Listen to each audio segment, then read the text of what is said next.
வணக்கம். தமிழ் ஃபுட் கார்னரில் இன்னைக்கு ஒரு டிஃப்ரெண்ட்டான டேஸ்டான பிரேக்ஃபாஸ்ட் ரெசிபி பார்க்க போகிறோம். தேங்காய் ரொட்டி. அரை கப் தேங்காய் துருவலும் 1 கப் பச்சரிசி மாவும் எடுத்து வச்சிருக்கேன்.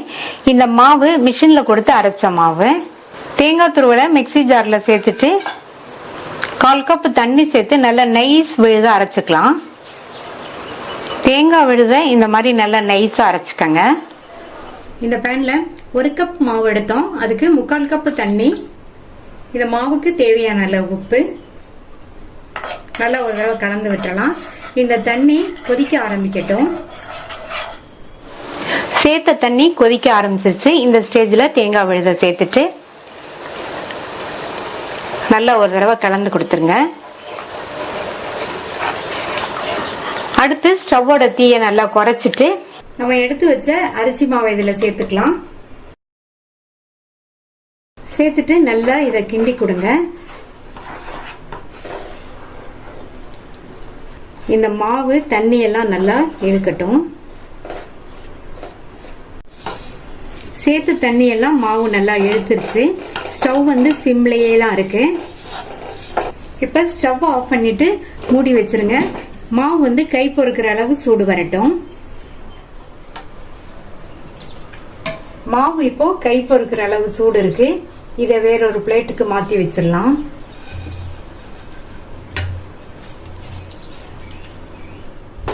இந்த மாதிரி பிளேட்டுக்கு மாத்திட்டு கையில வந்து லைட்டா மட்டும் எண்ணெய் அப்ளை பண்ணிட்டு இந்த மாவை நல்லா ஒண்ணு சேர்த்து பிசைஞ்சுக்கலாம்.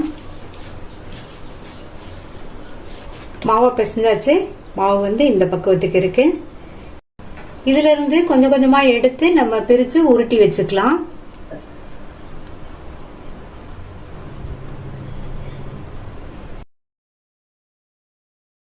ரொட்டியை தட்டிடலாம்.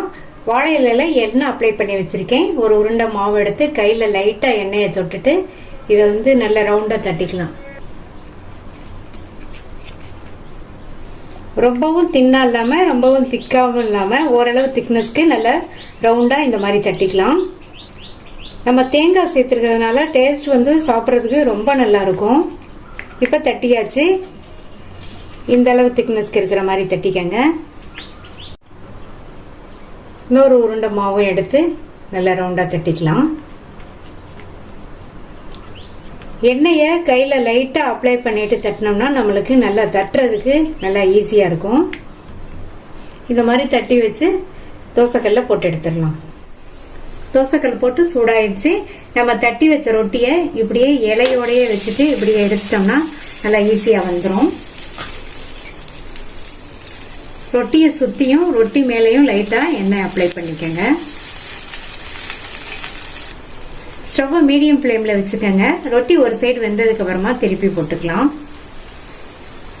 ஒரு சைடு வெந்துருச்சு. மேலே எல்லாம் கொஞ்சம் ட்ரை ஆகி வந்திருக்கு. திருப்பி போட்டுக்கலாம். லைட்டா இந்த மாதிரி பிரஸ் பண்ணி விடுங்க. மறுபடியும் சுத்தி கொஞ்சமா எண்ணெய் விட்டுக்கிறேன். இதுக்கு பதில் நீங்க நெய் சேர்த்து பண்ணாலுமே டேஸ்ட் ரொம்ப சூப்பரா இருக்கும்.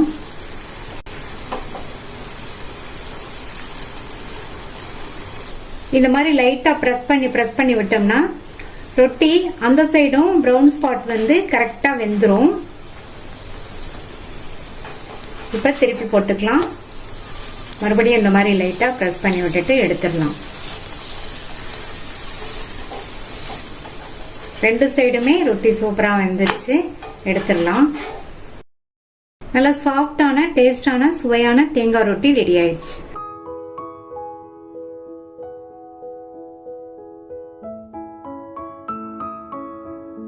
இந்த பாத்திரத்துல 1/2 கப் கோதுமை மாவும் 3 டேபிள் ஸ்பூன் பச்சரிசி மாவும் இதுக்கு தேவையான அளவு உப்பும் சேர்த்துட்டு நல்லா கலந்து விட்டுறலாம். இதை ஓரமா வச்சுட்டு இந்த பேன்ல 1/2 டேபிள் ஸ்பூன் எண்ணெய் சூடானதும் அதுல 1/2 டீஸ்பூன் சீரகத்தை சேர்த்து சீரகம் பொரிஞ்சிருச்சு. அடுத்து 2 மீடியம் சைஸ் வெங்காயத்தை இந்த மாதிரி பொடியா கட் பண்ணி சேர்த்துட்டு இந்த வெங்காயம் ஓரளவு வதங்கணும். கலர் மாற வேண்டியதில்லை, ஓரளவு வதங்கினா போதும். சேர்த்த வெங்காயத்தை ஒரு 30 செகண்ட்ஸ்க்கு வதக்கியிருக்கேன். அடுத்து இதுல பொடியா கட் பண்ண 2 பச்சை மிளகாய், 1/2 இன்ச் அளவுள்ள இஞ்சியை வந்து துருவி வச்சிருக்கேன். இந்த மாதிரி துருவி சேர்த்துக்கங்க, அதான் நல்லா இருக்கும். கூடவே பொடியா கட் பண்ண கறிவேப்பிலை இலைகள் கொஞ்சம். மறுபடியும் இதை வதக்கிக்கலாம். இப்போ 1 நிமிஷமா வதங்கிருச்சு, இஞ்சியோட பச்சை வாசனை எல்லாம் போயிடுச்சு. அடுத்து ஒரு பெரிய கேரட்டை வந்து துருவி வச்சிருக்கேன். இந்த கேரட் வந்து 1/2 கப் அளவுக்கு இருக்கும். இதை சேர்த்துட்டு கூடவே 2 பிஞ்ச் மட்டும் மஞ்சள் தூள் சேர்த்து வதக்கிக்கங்க.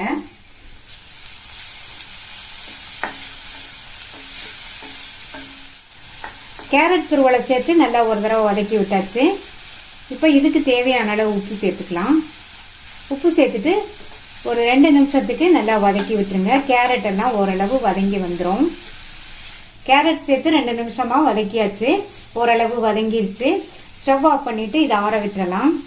நம்ம வதக்கி வச்சதெல்லாம் ஆறிடுச்சு. நம்ம மிக்ஸ் பண்ணி வச்ச கோதுமை மாவு அரிசி மாவோட இதை சேர்த்துக்கலாம்.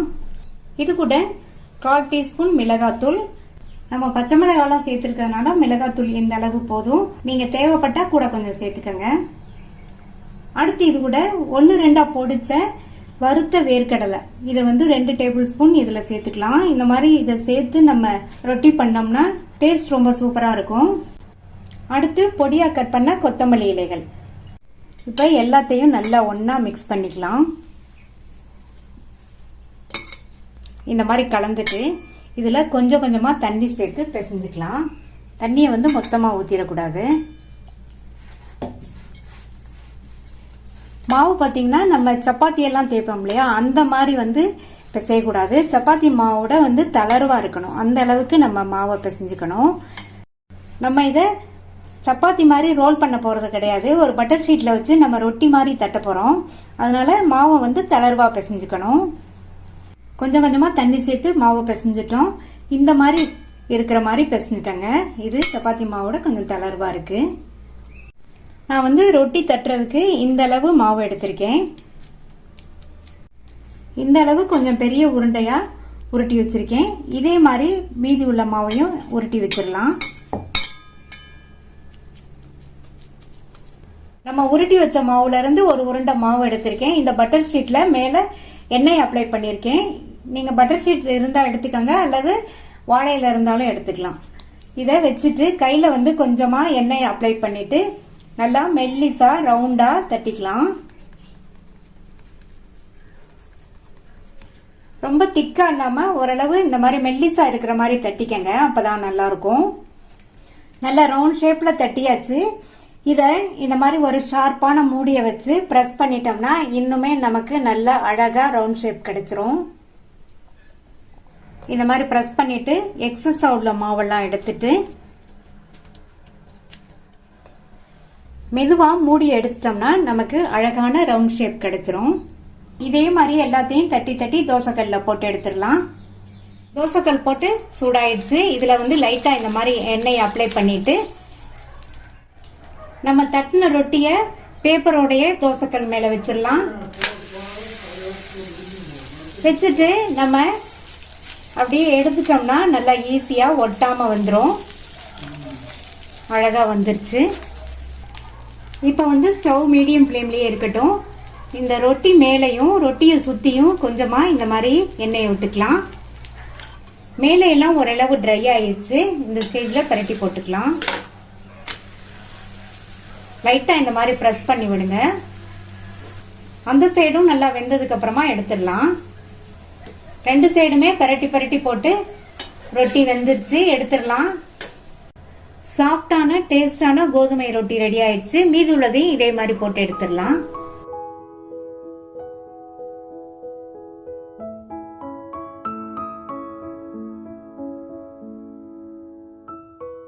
இந்த மிக்சிங் பவுல்ல 1 கப் நைஸ் ரவை, 2 டேபிள் ஸ்பூன் அரிசி மாவு, இதுல 3/4 கப் முட்டைக்கோஸ், 1/4 கப் வெங்காயம், கட் பண்ண ஒரு பச்சை மிளகாய், 1 டீஸ்பூன் இஞ்சி, 1 டீஸ்பூன் கட் பண்ண கறிவேப்பிலை இலைகள், 1/3 கப் அளவு கொத்தமல்லி இலைகள், எல்லாத்தையுமே நல்லா பொடியா சாப் பண்ணிக்கணும். இது கூட 1/2 டீஸ்பூன் சீரகம், இதுக்கு தேவையான அளவு உப்பு. உப்பு நான் 3/4 டீஸ்பூன் சேர்த்திருக்கேன். அடுத்து 1/2 கப் தயிர் சேர்த்துக்கலாம். கரெக்டான புளிப்புள்ள தயிர் சேர்த்துக்கங்க. இப்போ எல்லாத்தையும் நல்லா கலந்து விட்டுக்கலாம். நான் வந்து 1/4 கப் தண்ணி எடுத்து வச்சிருக்கேன். இந்த தண்ணியை மொத்தமா ஊத்திடாம கொஞ்சம் கொஞ்சமா சேர்த்து ஒரு ஸ்மூத்தான மாவா பிசைஞ்சுக்கணும்.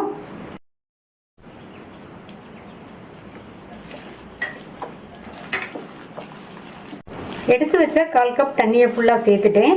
மாவு வந்து இந்த மாதிரி ஸ்மூத்தா இருக்கணும். மூடி வச்சிடலாம். ஒரு 20 நிமிஷம் ஊறட்டும். 20 நிமிஷம் ஆச்சு. மாவு நல்லா ஊறிடுச்சு. ரொட்டியை தட்டுறதுக்கு வாழை இலை அல்லது பட்டர் ஷீட் எடுத்துக்கோங்க. நான் இன்னைக்கு வாழை இலை எடுத்திருக்கேன். வாழை இலையில லைட்டா எண்ணெய் அப்ளை பண்ணிட்டு கையிலையும் லைட்டா எண்ணெயை தொட்டுட்டு ரெடி பண்ணி வச்ச மாவுல இருந்து இந்த அளவு மாவு எடுத்து நல்லா ரவுண்டா தட்டிக்கணும். ரொம்ப திக்கா இருக்கக்கூடாது, ஓரளவு தின்னா இருக்கிற மாதிரி தட்டிக்கங்க. இந்த திக்னஸ்க்கு இருக்கிற மாதிரி தட்டிக்கங்க. தோசைக்கல் போட்டு சூடாயிடுச்சு. அதுல கொஞ்சமா எண்ணெய் விட்டு நல்லா இந்த மாதிரி டிஷ்யூ பேப்பரோ அல்லது காட்டன் துணியோ வச்சு இந்த மாதிரி நல்லா ஸ்ப்ரெட் பண்ணி விட்டுடலாம். நம்ம தட்டின ரொட்டியை இலையோடைய தோசைக்கல் மேலே வச்சுட்டு லைட்டா இந்த மாதிரி தட்டி விட்டுறணும். இப்போ இந்த இப்படியே எடுத்துட்டோம்னா நல்லா ஒட்டாம வந்துடும். ஸ்டவ்வை வந்து மீடியம் ஃப்ளேம்ல வச்சுக்கணும். இப்போ இந்த மேல் பக்கமெல்லாம் ட்ரை ஆனதுக்கு அப்புறமா பிரட்டி போட்டுக்கலாம். திருப்பி போட்டுட்டு சுத்தி எண்ணெய் விட்டுக்கலாம். நீங்க விருப்பப்பட்டீங்கன்னா நெய் வேணாலும் விட்டுக்கங்க. மேலேயும் கொஞ்சமா எண்ணெய். இது வந்து ரவைங்கிறதுனால நம்ம சாதாரணமா சுடுற தோசையை விட கொஞ்சம் வேகிறதுக்கு டைம் ஆகும். இந்த மாதிரி லைட்டா ப்ரெஸ் பண்ணி விட்டீங்கன்னா அந்த சைடும் நல்லா வெந்துடும். இந்த ரவா ரொட்டியில நம்ம வந்து முட்டைக்கோஸ் நிறைய சேர்த்துருக்கிறதுனால இது ஒரு ஹெல்த்தியான பிரேக்ஃபாஸ்ட். அந்த சைடு வெந்துருச்சு. ஒரு தடவை பிரட்டி போட்டுட்டு ரவா ரொட்டி ரெடி ஆயிடுச்சு, எடுத்துடலாம். சுவையான ஹெல்த்தியான முட்டைக்கோஸ் ரவா ரொட்டி ரெடி ஆயிடுச்சு. வெங்காய ரொட்டி பண்ண போறோம். இந்த மிக்சிங் பவுல்ல 1 கப் அரிசி மாவு சேர்க்கிறேன். இது கூட 3/4 கப் அளவுக்கு பொடியா கட் பண்ண வெங்காயம். வெங்காய ரொட்டிங்கிறதுனால இதுக்கு வெங்காயம் அதிகமா சேர்த்துக்கணும். 2 பச்சை மிளகாவை பொடியா கட் பண்ணி சேர்த்திருக்கேன். இது கூட 1 டீஸ்பூன் சீரகம், 2 டேபிள் ஸ்பூன் கடலைப்பருப்பை 20 நிமிஷமா ஊற வச்சு தண்ணி எல்லாம் வடிச்சு எடுத்து வச்சிருக்கேன். அதை சேர்த்துக்கலாம். இந்த ரொட்டிக்கு இந்த மாதிரி கடலைப்பருப்பை ஊற வச்சு சேர்த்தோம்னா ரொட்டி சாப்பிடும்போது ரொம்ப சுவையா இருக்கும். பொடியா கட் பண்ண கறிவேப்பிலை இலைகள் கொஞ்சம், கட் பண்ண கொத்தமல்லி இலைகள் கொஞ்சம். இதுக்கு தேவையான அளவு உப்பு சேர்த்துட்டு நல்லா ஃபர்ஸ்ட் எல்லாத்தையும் ஒன்னா நல்லா மிக்ஸ் ஆகுற மாதிரி நல்லா இந்த மாதிரி கலந்து விட்டுக்கலாம். வெங்காயத்தில் உள்ள ஈரம்லாம் நல்லா அந்த மாவோட சேர்ந்து நல்லா மிக்ஸ் ஆகணும். அது வரைக்கும் நல்லா இந்த மாதிரி கலந்து விட்டுக்கணும். நல்லா மிக்ஸ் பண்ணி விட்டுட்டு இதுல கொஞ்சம் கொஞ்சமா தண்ணி சேர்த்து ரொட்டி தட்டுற பக்குவத்துக்கு பிசைஞ்சுக்கணும். தண்ணியை வந்து மொத்தமா ஊத்திடக்கூடாது, கொஞ்சம் கொஞ்சமா சேர்த்து நல்லா பிசைஞ்சுக்கங்க.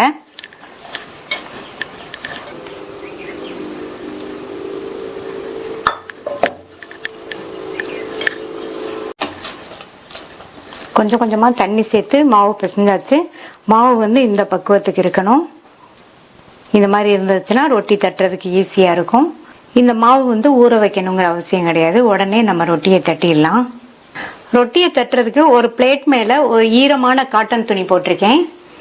பிசைஞ்சு வச்ச மாவுல இருந்து இந்த அளவு மாவு எடுத்துட்டு கையில லைட்டா எண்ணெய் அப்ளை பண்ணிட்டு இதை வந்து ரவுண்டா தட்டிடலாம்.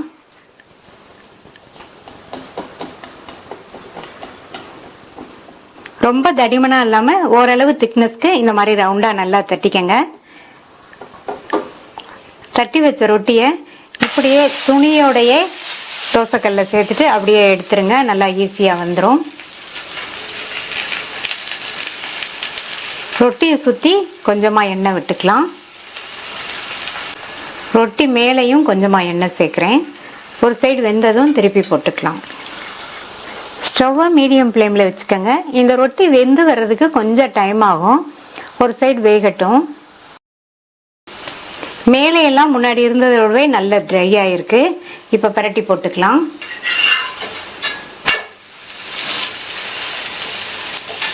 பிரட்டி போட்டுட்டு இந்த மாதிரி லைட்டா பிரஸ் பண்ணி விடுங்க. அந்த சைடுமே நல்லா வெந்துடும்.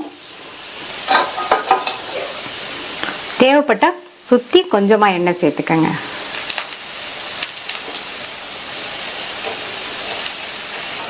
2 சைடுமே ரொட்டி வெந்து ரெடி ஆயிடுச்சு. எடுத்துடலாம். ரொம்ப ரொம்ப சுவையான வெங்காய ரொட்டி ரெடி ஆயிடுச்சு. மீதி உள்ளதையும் போட்டு எடுத்துடலாம். இந்த ரொட்டியை breakfast, dinner, evening time snack எப்படி வேணாலும் சாப்பிட்டுக்கலாம். இது அப்படியே சாப்பிட்றதுக்கே ரொம்ப நல்லா இருக்கும்.